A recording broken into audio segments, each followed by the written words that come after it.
Happy New Year, everyone. Yes, Happy New Year. We're so excited to start this new year, 2023, and Mm-hmm. be here on this podcast with all of you listening in. It's the new year, and things are feeling fresh. We're thinking about all the things that are in store this next year in our family with this podcast. That's what the new year is about. Yeah, I know for a lot of people, it's about looking back at what has happened and wanting to start anew or pick up things they didn't complete in the last year. And of course, the dreaded New Year's resolutions if you are not a New Year's resolution fan. That's right. And that's exactly what our topic is about today. Talking about making and perhaps more importantly, keeping those New Year's resolutions that we make year after year.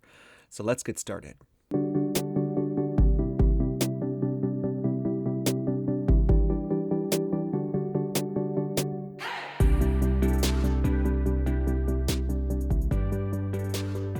So for as long as I've known you, Kathy, you've always looked forward to the new year. You look at it as something to look forward to, especially when times are tough. Why is that? Well, I think it's because it's just the natural turning over the new chapter of the year. And I think one of my favorite quotes is from Brad Paisley. He says, "Tomorrow is the first blank page of a 365-page book. Write a good one." Yeah, that's so good. I actually hadn't heard this quote before. You shared it with me when we were talking about this episode. I love it because I think it's so true that the new year is like a blank page. And so no wonder the new year feels both exciting and daunting. You know, I think about early January and the feeling is always excitement. Thinking about all the possibilities of the new year. I feel determined to make changes in my life. Oh, of So I set course. these new resolutions, but then over time, I don't know, like life happens, you know? And I think that you're not alone. Yeah. Statistics show that 81% of resolutions fail. Sometimes it's as high as 91%. And then by February, we know that most of the resolutions have petered out. So, Yeah, why is that? Do you have any insights to why that happens? Why so many people aren't able to keep to their New Year's resolutions? yeah, I think that there are three things that we can think about. I've seen this anecdotally with students and in my own life. There are three P's, and these are the easy way to remember. The first is painful patterns. And so, what often happens is we get into ruts and we do the same things over and over, and a lot of times incorrectly or dysfunctionally. And if we don't identify what the pattern is as to why we fill in the blank, can't have a successful relationship, lose weight, get a job, whatever the case may be, that's over and over, then we have to identify first the painful pattern. Right. And if you aren't certain what that looks like, you could get help from a professional or a wise mentor, and you could just say, "Hey, what do you see in my life that's a pattern over and over that's not working for me?" And so that's the first P. And then the second one is another reason why resolutions fail is partners. It is the lack of partnership that happens. So we know, and this is scientifically proven, that if you are more likely to get help with a resolution, with a problem, an issue, you will more likely to succeed. So the suggestion, of course, is to partner with a friend. Let's say you want to start walking or exercising, or even partner with someone that can help you, a coach or a therapist, that it would more likely help you. And then the third P is the planning aspect. So we know that in the new year, some people get a new planner, you wipe those calendars clean. We must plan, and failure to plan is failure to follow through with the resolution. Yeah. One of my favorite verses is Proverbs 16:3. Commit your plans to the Lord and they will succeed. A lot of people say, "Well, I've been praying and praying and praying." And I often say, "Oh, well, what's your plan?" And they say, "Oh, I hadn't thought about that." Yeah. So painful patterns, partners, and planning Mm. will go a long way towards being more successful with what you seek out in the new year. Wow. Yeah, that's really helpful and clear. I think for me, as I think about those three P's, planning is what I struggle with most. I feel like I have a clear idea of what my goal is and what I want to accomplish in the beginning of the new year, but then I don't really know exactly how to accomplish that goal or how to go about doing it. I The feel kind action of stuck. steps. Yeah, exactly. The action steps. So what do I do? How do I actually accomplish this goal? Sure. And, you know, having the accountability, if you plan with someone, also helps with that. Not Yeah. just formulating, but the accountability to the plan. Right, right. Looking at these three, which do you feel like you struggle with most? So, obviously, I'm helping people plan and identify painful patterns. So, the partnership would be it. As a helper, too, on the Enneagram, it's been challenging, I would say, to find partners that can actually help me in the work that I do. That's why I'm grateful for you. You're a great partner. But there are few and far between partners and partnerships. Yeah, I totally understand that. It is hard. Yeah, absolutely. Yeah. So, what would you say is one tip for setting a successful New Year's resolution? Well, it would be let's do away with the resolution and let's instead move toward intention.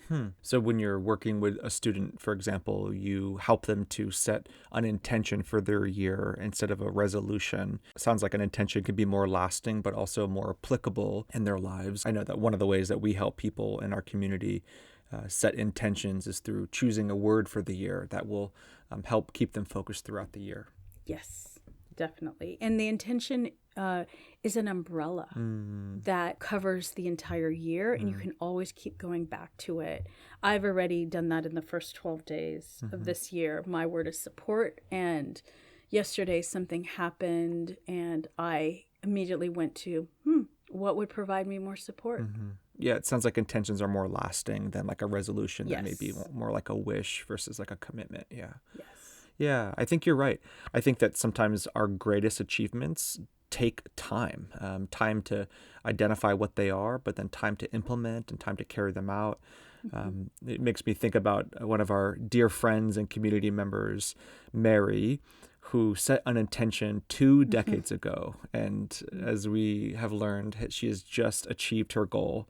I want to share a clip with you, but also with our community conversation that I just had with her recently as she talked about this goal and how she went about accomplishing it. Let's listen now. Well, Mary, I'm so excited to speak with you today.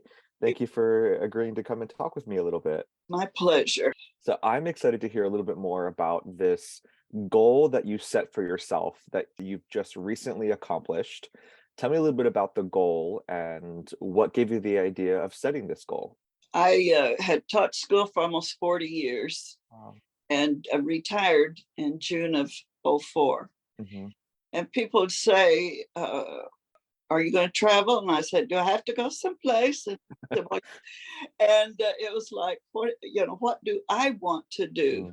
And what I had in mind was a calm, peaceful existence. When I thought about what would be really calm, and I don't live a real exciting life, my house is pretty calm already, but I was working and I have a lot of different interests, so I was going and doing things. So I said, just being home with a good book. That's what I wanted to do. But then I don't even know if I was talking to anybody or just myself, but without any discussion, I said, I want to read 1,000 books in my retirement. Wow. I was talking to a friend the other day, and he said, I bet I've read over 1,000 books. I said, I'm sure you had. Did you ever keep track of? Never thought to do that. Well, I did. Wow. So I had this little book. And so every book from the Sweet Thursday by John Steinbeck was the first. Every one of them had the author of the book and the date. How long did it take you to accomplish this goal? Well, I started reading June of, as soon as I retired, '03. And then I have just read through the years. And And my son was figuring it out. He said, well, Mom, you read about a book a week. Wow. What are some of the highlights of your experience with reading 1,000 books? I just started writing down. I started going through those lists, and I'm not finished at all. Yeah. But like foreign books or humor or celebrities, tons of autobiographies and biographies, historical, social, like trans kids, boy erased. In our hearts, we were giants. And then I made a list of my favorite authors. Wow. Because there are about 15 out of all of those are just so brilliant. Wow. And a couple of them, especially when I open their book, I get this, I'm home feeling. It's kind of like being in a room full of desserts. You just go, what am I going to enjoy today? Wow.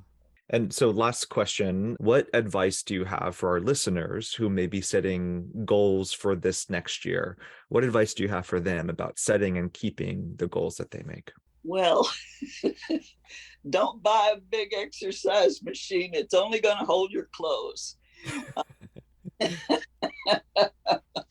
Make them realistic. Make them something that you can see that it's attainable. Don't make it so hard for yourself. We have enough pressure on ourselves. Yeah. We have to give ourselves some slack. Mm-hmm. Take good care of yourself, mentally, socially, emotionally. So keep it simple. 2 or 3 probably enough, but make it meaningful, attainable, and hopefully pleasurable. That it's something you can look back on and say, yeah. Well, we're so proud of you, Mary, and we love you so much, and we're celebrating you and looking forward to hearing more about your reflection on this amazing accomplishment. Thank you, Kevin. I love you all too. Wow. That's awesome. I had heard about this, that she had accomplished this on Facebook. She had put it out, and we had actually seen that list a number of years ago when she was, I think, in the 400 or something. But it is so inspiring. And one of my favorite parts of what she said is this passion that she had for just being at home and doing this. It's really eye-opening to show us that a small dream can turn into this amazing accomplishment. Yeah, I really loved her comments on the pressure that we feel and we put on ourselves. I had a much longer conversation with her than with the clip that I just shared. I'm actually thinking about doing a full episode of our conversation, just because she shared so much other wisdom that I wasn't able to include in the clip. But I loved how she talked about the pressure that we feel in setting these New Year's resolutions, because we want to make a goal to make others proud. And she talked about the importance of making a goal that we will make ourselves proud by the end of it, and the pressure that we feel because of others, and then we add the pressure that we put on ourselves, and it's just too much pressure. I thought that was so wise, and certainly something that I needed to hear this new year.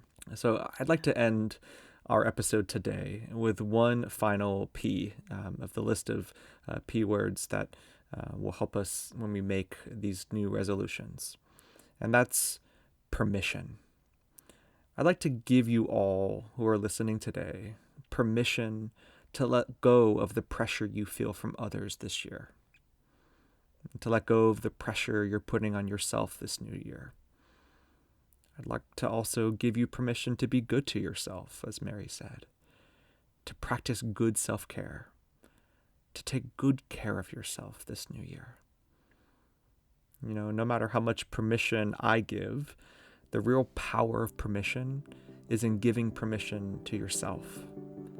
So I'd like to pause with you right now, wherever you may be. Take a moment of pause with me right now and answer this last question. What do you need to give yourself permission to do in 2023?